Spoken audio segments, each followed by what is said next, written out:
Thank you for taking the time to watch this episode of Life Support. If you enjoy the content, we would ask that you like it, hit subscribe, and share it with your friends. So glad you've chosen to join us on Life Support. What we do here is we tell stories to help you find a deeper relationship with Jesus through suffering and trauma. And we've got an amazing story to share with you today. With me is Cherie Monge, who is a fine ministry worker and administrative director at Bethel Christian Fellowship in St. Paul, Minnesota.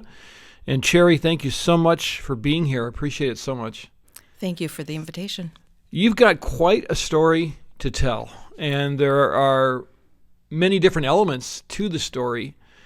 And why don't we just take it back to maybe where it all started and how your family came together, and then how this story began to unfold. Sure. So my husband and I got married here in the cities, and we had 2 children.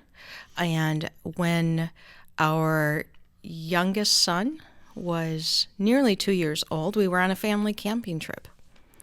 And while we were out camping, our son fell into the active fire and burned himself on 20% of his body, 2nd and 3rd degree burns. And that was a trauma that set the tone for all of our family story up to this point in time. So we went through a lot through his recovery, and he did recover. But through that, our family really changed. It became very different than it was before. In what ways? Well, before, I would say that we were pretty easygoing and carefree, and our son was a very happy-go-lucky little guy. And after the trauma, even, he was still that way, but we as parents became very protective, very overprotective, if you will. And for me, I was safety-oriented. Everything was about safety and wanting to keep him safe, keep my other child safe, keep my husband safe. I became hyper-vigilant with safety. And so what we didn't recognize at the time was there was an underlying anxiety that was running throughout our family life. Both my husband and I deal with anxiety and depression, and we did before the accident as well. But after that accident, it kind of made it bigger, if you will. Now, for my son, we tried to keep things as normal as possible. He does have scarring, and it took a while for him to figure out what that meant in his life. Of course, he doesn't remember a lot of the actual accident, but he does have residual effects from that. We started to notice that with him when he went into the 2nd grade. So at that point in time, something shifted, and he started to have a lot of anxiety, separation anxiety. He was fearful, unable to communicate what he was feeling when he was feeling it, and life just took a different turn. By the time he was in the 4th grade, there was a marked difference in him. He wasn't happy-go-lucky. He wasn't outgoing in any sense of the word. And he had a lot of fear that kept him from doing things. And he started to have behavioral problems in school. And the school interpreted as behavior, and that we needed to address his behavior, and we needed to parent differently, we needed to do school differently so that he wasn't so disruptive. And it took us some time to figure out that it was mental illness that was operating. And he struggles with mental illness right now. He has acute anxiety. There are times that he won't go out of the house because of it. It's very, very limiting for his world. Well, you've touched on a lot of things I'd like to pursue there. And the first thing that strikes me is that idea of wanting to protect.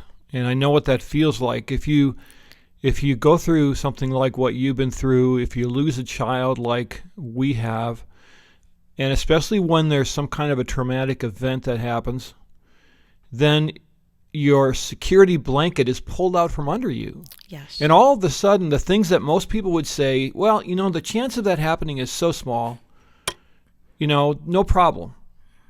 But now, all of a sudden, you're thinking, well, it can happen because we've seen something like that happen, right? Absolutely. The things that were, no, that won't happen to us, that won't happen to us, all of a sudden it's in our living room. And those things that meant that other things that were coming up all became a really big possibility. And so, like I said, we became hypervigilant, and which meant that I didn't sleep very much. I was always on the alert, making sure that something wasn't going to happen. When we would hear a siren, it would create a PTSD response from both my son and myself. And we got into the habit, though, of dealing with that by whenever we hear a siren, we pray, "Dear Jesus, please help the people in trouble." Mm-hmm. And that kind of, as a little guy, that really helped settle him and put it in the right place. But as parents, wow, my eyes were always on my kids. We have a fenced-in backyard, but my eyes were continually on them because that thing that could just happen 1 in 100 or 1 in 1,000, it happened. Mm-hmm. And now it makes it very real. So how, for you, during this period of time, did God fit into this? And how you saw him and how you felt about him? Well, the first year after it happened was a year of a lot of medical appointments and therapies and that type of thing for my son. And so in that first year, we were leaning into God. We were able to see his hand. We were able to see that when he fell into the fire, my husband was right there to snatch him out. And we knew what to do. And there was help along the way. And through that first year, our faith community was very much with us, providing meals and support and watching our other son when we needed help with that. And so I really saw God very present. And the year anniversary of his accident, we actually had a little celebration where we invited people that had helped us along create a Thanksgiving garden for God, in which we called out the different names of God. And so it was very present. Mm-hmm. So, but then as kind of the years went on and other things started to happen, which we weren't connecting back to the accident. That took us a while to figure that out too, the PTSD involved. But as things started to happen and my son started to act out and there were behaviors and there was criticism coming from these people, you need to parent better, or we can't handle him in Sunday school, or all of these different things, I kind of felt like God was letting me down and he wasn't there in the day-to-day like I needed him. And he didn't keep my son completely safe, and he didn't protect him.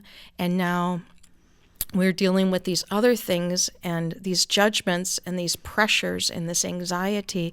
And once again, he's not showing up on the day-to-day way to bring us that peace that we had hoped in, mm-hmm. that we had thought would be there.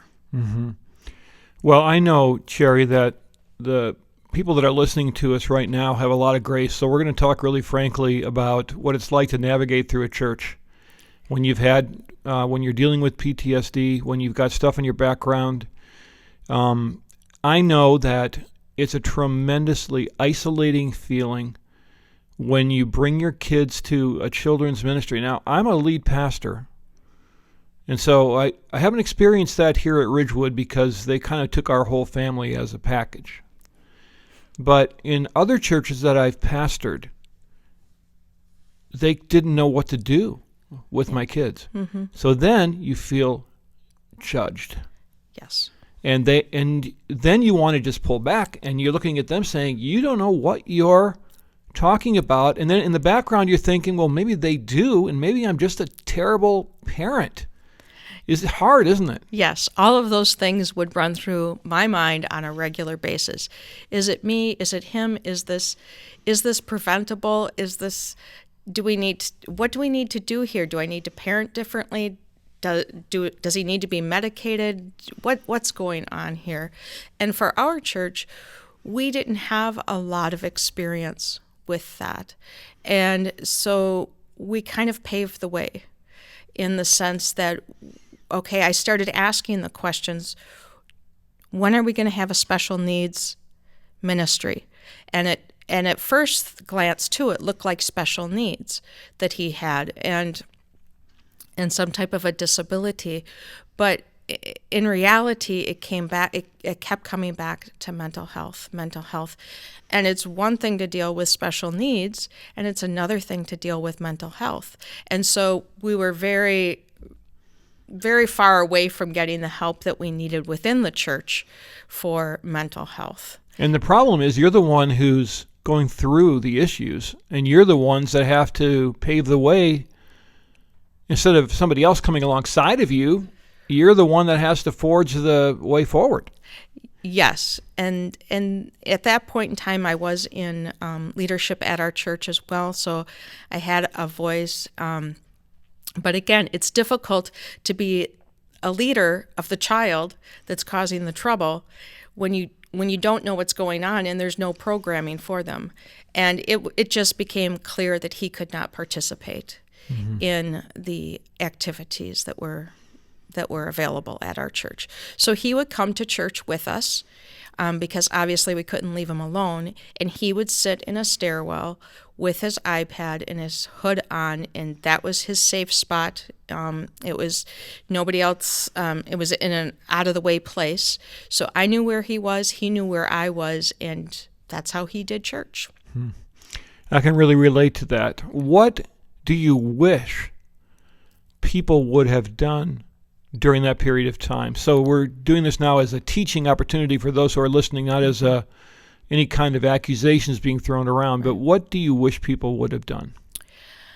I wish that people would have talked to me as a child of God, about a child of God. That's one of the big things that I've noticed over the years that's changed within me, and the ability to have empathy and compassion for people going through a variety of different things that I may or may not understand, is that this is a person made in the image of God, for the glory of God, and ought to be treated with dignity. And I wish that somebody had come to me and said, your child is worthwhile. Your child is worth us figuring this out. And we want to be with you in this. Instead of just pushing it back on me and we're not capable, we don't know how to handle this. And yet I understand, too, on the flip side, that there are other children involved and you have to watch out for the safety of all people. But if one person had come and said that, from leadership, had come and said that, it would have been very helpful. Now, I had close friends in the mix who helped me as much as they were able as well. But again, it comes down to keeping their children safe as well as mine. And how do you balance that? How do you choose? So, I'm very much aware that there is a choice that needs to be made. But if churches are just learning about this, I would say learn as much as you can, and believe the parent. Believe what the parent is saying. Believe the struggle of the parent. You might not understand it. You might not agree with it. But the parent needs to be heard and supported through the process. We were exhausted. We would come to church hoping for a little bit of a break. We were doing this 24/7. And the support wasn't there. The support that we needed. And that's what Five Stone Media is really working on with the life support curriculum, is to help train church leaders about how to deal with people who are in trauma. And, for youth pastors, for children's pastors, for lead pastors, you've got people in your groups, in your congregation that are experiencing acute trauma or have experienced acute trauma. So you may have an outlier in your group that gives you trouble, or someone that doesn't come consistently. Man, the worst thing that you can do is put those eyes of judgment on them, because it's for the people that are actually experiencing it, those eyes of judgment really hurt. And you're not fooling anyone. They see those eyes of judgment. Right. And just the body language, how they approach you. And I think what you said is really, really good. Just that, come up and say, listen, how can we together help your child? Tell me about your child. Yes. What's your child been through? What are the behaviors that I'm seeing, and where do they come from? I don't think that question gets asked very often. I agree. And as my son got older and wanted to, he had good friends that were participating in youth group. But it was a hard thing for him to consider doing, leaving the house and going to this place that had been unsafe for him. But the youth pastor at the time came to me with just those questions and said, what can I do? What can I do to support him? And so very slowly he began to build a relationship with my son. I said, well, you can stop by the house. You could take him out one-on-one. We could establish a plan and understand his story and understand what he needs, and realize that he's not doing these things out of defiance. It's a coping mechanism. It's a safety mechanism for him. This isn't a defiance and disrespect against God or against the church or against you personally. So that youth pastor really took the time to hear the story and to make inroads and with my son. And eventually he started to be able to attend youth group.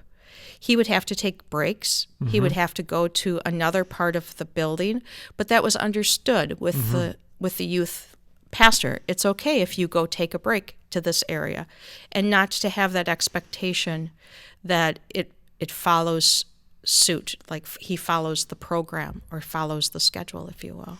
You know, one of my twin sons who are still reacting to the trauma they faced when their brother was killed is a baseball player.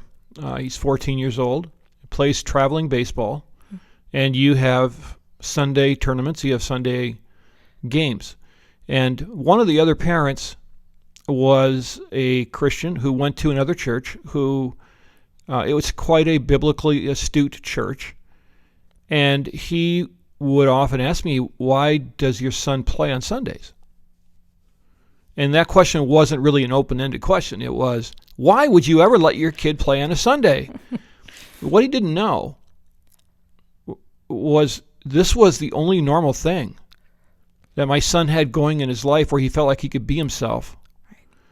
And frankly, it was more important than actually sitting in a pew. Now, I am not at all underselling church. I'm a pastor.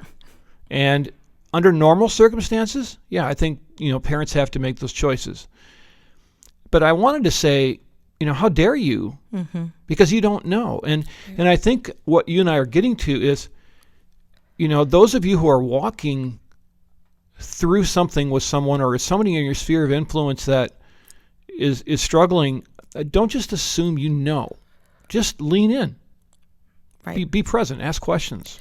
Yeah, that's a great point, a great summary on that, because as you said, you don't know what it means for the individual that's going through it. In my case, with my son, there are things that we as a family celebrate that perhaps other families would think were insignificant. But for him, it's a milestone. For him, it's a big deal. It's a big deal that he went out of the house. It's a big deal that he works 1 hour a day at a place outside of our home. That is huge, and that is to be celebrated. But I sometimes believe that humanity in general, and Christians as well, think that we've got to make these great strides. Yeah. We have to perform these great deeds, or we have to follow the norm, and that indicates our worth, that indicates our Christianity. My son being in a pew on Sunday morning is not going to determine whether he is a believer or not. That's right. And we have a box that we've built that we, not just kids, we want to shove people into boxes and label them and so forth. And, I sound like I'm being really hard on the church. We all have a sin problem. We're all dealing with our own stuff, So this is more of a, hey, kind of take a look at what we're going through so you can help someone else, not any kind of a judgment on people that go to church. But, Jesus didn't, he didn't care what box somebody should have been in. He found the people who were the outliers. He found the people who needed him. He didn't necessarily hang around with people that had their lives going well. And he said, they don't need me. It's the sick that need me. Right. Mm-hmm. And I think that the church could really learn from their own Lord's example.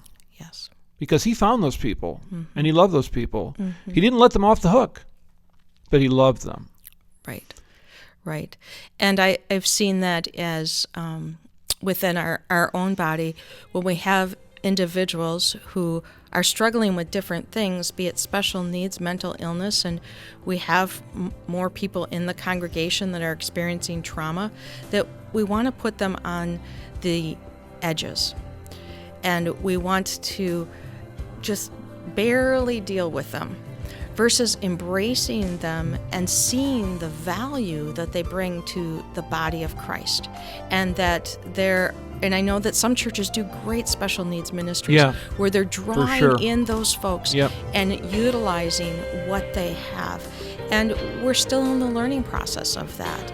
But I think it's important for church leadership to consider, how is each person in this body able to minister for Christ? How are they able to contribute to this body?